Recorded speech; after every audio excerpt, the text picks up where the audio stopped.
While on a dangerous humanitarian mission, the crew of the U.S.S. Enterprise stumbles into a harrowing game of leverage with the quadrant's deadliest space pirate. What's up, my know-it-alls? Welcome aboard the all-new U.S.S. Know-It-All. It's our brand new set, which is really just kind of a reworking of the space that we've got. I'm really excited to talk about today's show, so let's get into it. Strange New Worlds, Episode 7, The Serene Squall. The episode starts with T'Pring. We get to see her again. Anytime we see Cindy in the role, I'm very, very much happy about that. She's amazing as the character, and she really brings kind of she brings, oddly enough, an emotion to the Vulcan characters.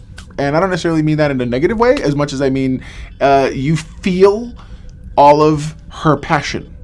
Passion for her people, passion for her job, passion for Spock, and you begin to kind of really get it. It really does break the heart when you think of Amok Time. Yeah. Anyway, so she's for the most part, she's trying to study or look closer into human, kind of what it means to be human. She's conjecturing that Spock's looking to sort of that he holds value in his human qualities. Ergo, she must come to understand those human qualities as well. And she's doing a great job so in terms of being sort of a wife who's like, or a fiance / future wife who's like, you know what, I really want us to be able to connect. Whatever it takes for me to sort of connect on that level with you, I'm willing to do. So gung-ho, good for you, T'Pring. And so Spock is sort of somewhat ambushed. She calls him up and she's pretty much like, hey, so I've been reading all these really dirty human books about sexuality and stuff. Some of them are this, some of them are this, some are science books, some are this book, some are that book. Anyways, and Spock's like, what? It's funny. If he could be taken by surprise, he's taken by surprise all day. And so what you end up with is the idea that she's really trying, period. So then we move forward, and of course you get this really interesting Chapel and Spock interaction where Spock's like, hey, you want to help me with my relationship again? And she's like, the last time I tried to do that, you took it a little bit too seriously. And he's like, no, really, I could use the help. And so she's like, all right, fine. So she listens to him, she talks to him, and ultimately she says, look, you gotta, she's trying. You and her need to work together, and it may not hurt you to be a little more experimentational. And I was like, okay, all right, I understand. And so again, you get to see this thing. Then we're introduced to the character of Dr. Aspen. Dr. Aspen's actually a very interesting character. She is someone who is trying to help some colonists who have been stranded on the edge of Federation space. Again, this introduces the concept of that there is an edge of Federation space. Something I'm completely blown away by. I think that idea is brilliant. I don't know why we haven't seen it sooner. I know Star Trek has like the Outer Rim, or Star Wars rather has the Outer Rim territories where it's like lawlessness is taken over and blah, blah, blah. But to see that there's actually areas at this point in time in the Federation that are not as kind of well policed, if you will, as the rest of the galaxy, well, I find that to be fascinating. So very much looking like this is a humanitarian mission. Dr. Aspen is caring for these people. There's about 200-ish passengers or so. And so when they arrive to find wreckage. And first off, the other thing is they know full well. Pike even says at one point, if we go in here, we're going in alone. Like, it's very little help. Spock reminds him. They do drop signal buoys, to kind of help get their signal back to Federation space, so at the very least they can communicate. That only goes so far. The big thing for them is really just trying to figure out what does being by yourself on the edge of Federation space mean? See, now, isn't this the 5-year mission? That's my question. I know that the Enterprise is on its 5-year mission during Kirk's time in the original series and whatnot, and that's supposed to be unexplored space. Now, I'm presupposing there's a difference between unexplored space and non-Federation space. Unexplored space is nobody. It's up for grabs. It's who you introduce and who you meet. But then there's non-Federation space where it's someone either I don't know, man. Investigating further, they find that there's no sign of colonists in the wreckage. So clearly nobody was, so they've been taken somewhere. And there's also seems to be some evidence that there may have been some tampering or someone else from the outside, a third party, if you will, who they are concerned about in this area of space, who Dr. Aspen has warned them about. And this is the Serene Squall, a pirate ship. Exciting. Pirates! You get this really terrible impression by Chris about when he goes, "Arr, we be pirates here." It's very funny. But yeah, the episode, I liked it. I really did. I enjoyed this episode a lot. I thought it was a very, very good episode. I feel like the more they lean into the more explore the episodic nature of the series, it's fun. This is a fun episode. Is it the greatest episode of Star Trek of all time? No. I think it's more member berries. I feel like last week's episode, you got more of what the series, you got the series' own voice. And I think this one is more of a return to form. Let everybody know, hey, it's cool. I'm glad you like what we put before. Here's a little more traditional stuff that you're used to. You're, like I said, the quirky alien thing and whatnot. Not to mention the fact that we haven't really seen much in terms of what constitutes that rough and tumble space. You get a little bit in Enterprise and later on in Discovery in the future and whatnot with the Orion Syndicate and Orion Space and whatnot. So it's interesting. So when the ship starts following after, it's funny, this is a really awesome part where Pike's like, hey, let's be very careful, let's try to stay close, this and that. And she's like, how close do you want me to be? First date or third date? And he goes, blind date? And I thought it was a great line. It's super creative. I like it. And so Erica's doing her best. Love me some Ortega. She's sitting there behind the wheel, as you will. And she's going through this. And you get to see the little teeny tiny things. And that's when they get hit with the laser beams. So one of the asteroids that hits the shields ignites this net, this laser net. Very Tholian looking. In fact, I would have put money that this was a Tholian, technology, piece of Tholian technology that maybe some pirates had stolen or something along those lines. So then Spock and the captain have to figure out how to escape this thing. I say Spock and the captain because essentially he's looking over talking to him, and Spock's like, yeah, we can narrow down what we're talking to these two asteroids. We have to shoot one of them to bring the cage down, and that's when Ortega's like, what happens if we hit the wrong one? And he's like, when he explains it, she goes, kaboom, got it. And then later on, the idea is that you hit the wrong one. Spock's like, yeah, I have no way of telling which one's the right one. And Pike's like, just come on, man, pick something. And so he's like, okay. And he makes a guess. You can tell that he hates this decision. But he does it, and he's right. Yay, because plot armor. No, come on. Let's be fair. So he has... You kind of wonder, don't you, sometimes with this series, like...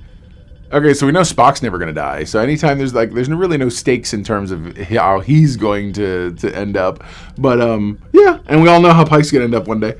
So, sorry. Those are the kind of crazy thoughts that I have when I'm watching this show. But so they make it through the asteroid field, and eventually they find the other colony ship. Pike leads a group over to the ship. They investigate, only to find out it's a trap. That's right. Once more, Admiral Akbar. It's a trap. It is. He was right. It's a trap. So that's when you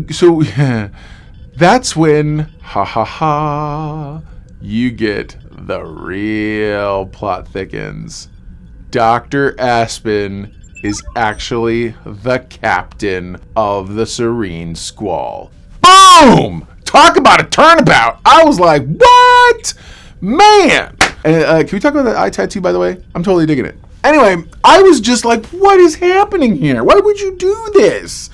Of course, pirates are going to pirate. It's a flimsy reason, but who cares? And you do get this. You get the classic. The pirates are taking over the ship and blah blah. Everyone's sitting around this and that. And of course, everyone's trying to do their best to solve some problems. So what does Aspen do? Aspen, the whole time, by the way, this entire time, Aspen has been trying to get into Spock's head, being friends with him. But the truth is, she's using his plight with humanity and his lack of emotional connection to things that are Vulcan for the purposes of trying to use him. She's trying to use him, period. So, yeah, he's got to deal with a lot of those. He has to deal with that. And at the end of the day, is she right? Does he put too much stock in being human? There's this one really interesting discussion beat where she says, why do you have to be human or Vulcan? Be something new. Be both things. And I thought that was it. It was good. I get it. I totally get it. Speak your truth, this and that. I 100% I understand. It was good. I like it. I thought it was a very good approach to a very complicated type of situation. But ultimately, I like what Aspen had to say. And then still, even in the turnabout, what you find out is Aspen's doing all of this not just to get the Enterprise and sell it for parts and scrap or whatever else. And Pike's doing his best with it, and whatever. We'll get back to this again. Because that's hilarious. So, matter of fact, I'll go there. This entire time on the other ship, Pike has been captured, and he's talking to what I assume is their XO. It's some sort of a Orion who looks like he's almost like a Scottish Orion. With he's got this Furiosa black paint across his eyes, and he's got this big, giant, shaggy, bushy red beard and red hair and the whole 9 yards. Anyway, and so Pike's trying to work this guy, and come to find out, nobody on the ship likes this dude. So that's when Pike and Una are like, okay, it's time for us to infiltrate. Time for us to use... And she's like, do you mean... And he's like, oh yeah. I don't want to spoil everything. Watch the episode. It's a fun little inside joke name thing. We'll talk about it. I'll talk about it more on Trek Talk Tuesday. But I want you to see the episode, so I'm not going to spoil it for you. But yeah, so it's so funny. Specifically, Pike hits on the fact that they go to give him food. He's like, you call this food? Remember, Pike cooks. So the people, he's like, look, how about this? Let me make your crew a meal. It'll help them. It'll this and that. He's trying to get into their heads, and then the whole time. So not only that, but the crew not only does the crew not like the XO, but they don't like what his plans are.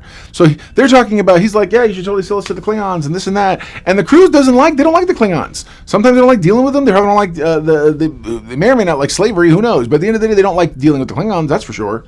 So yeah, you have this whole situation where they're trying to figure out, at the end of the day, which Pike's like, look, we have to get into their heads. That's really what's going on. If you can cause a mutiny of some sort, then there's a chance there on the ship. Meanwhile, Aspen contacts the one person who might care about the fact that she has taken Spock, but because Aspen has an ulterior motive, it's to Pring.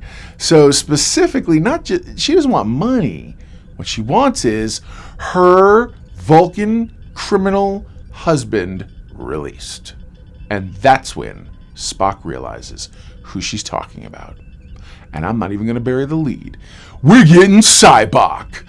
So for those of you playing at home, Sybok was the villain or the one of the characters mentioned who was brought about and created in Star Trek V, The Final Frontier. It's the one that notoriously and infamously William Shatner directed. It's not the greatest entry in the motion picture franchise. They go find God beyond the barrier at the center of the universe. And so you're like, okay, fine, I get it. And so I'm actually very excited for this concept. I like when you dig into areas that were originally thought to be... Because when Star Trek V came out, people were like, what half-brother? We don't have no half-brother ever mentioned before. There you go. And I bet you when him and Sybok meet, he'll be the one to tell Sybok about Burnham. Sybok may not like Burnham, and that's fine. Whatever. I don't know the situation. But I can't wait to see what happens because I feel like it's going to be an interesting encounter. Also, this is one of the first major plot points that feels like it goes beyond our episodic status. Now, we've always said that even though the show is episodic, at the end somebody gets a scar, guess what? The next episode, that scar is there also. So there's definitely something to be said for the characters having their own universe and their own feeling lived in, if you will. So I'm interested to see what they're going to do. I'm interested to see if this is going to lead to maybe a two-parter or something bigger. I would really like to see where this goes. So yeah, man, there you go. Now you know. And if knowing is half the battle, you're halfway to being a know-it-all yourself. So what is my know-it-all index for this episode? Well, let's see. Know-it-all index for this episode: the Serene Squall. I think I'm going to go 7 out of 10. Yeah, it's not a bad episode. I thought it was a good episode. It was passable. There was nothing exceptional or incredible about it. But it was a decent episode. It was an episode of Star Trek.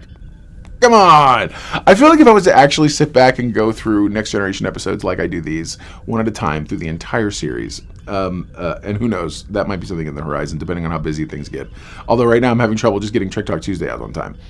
I'm going to get these scheduling issues, I promise, fixed. Yeah, man, I liked the episode again. I think that they're doing some interesting things. It wasn't incredible or stellar, but I'm here for it. Comment below. Let me know what you thought about the episode. I'd love to hear your take. I can't wait to talk to you. Hey, ask questions below for Trek Talk Tuesdays. I'm going to also put a title card right up here for the previous Trek Talk Tuesdays so that you guys can get an opportunity to see what that was and maybe ask questions there. Thanks a lot. We're going to talk about them then. All right, guys. Have a great week. I'll see you next week. Never forget, everyone loves a know-it-all.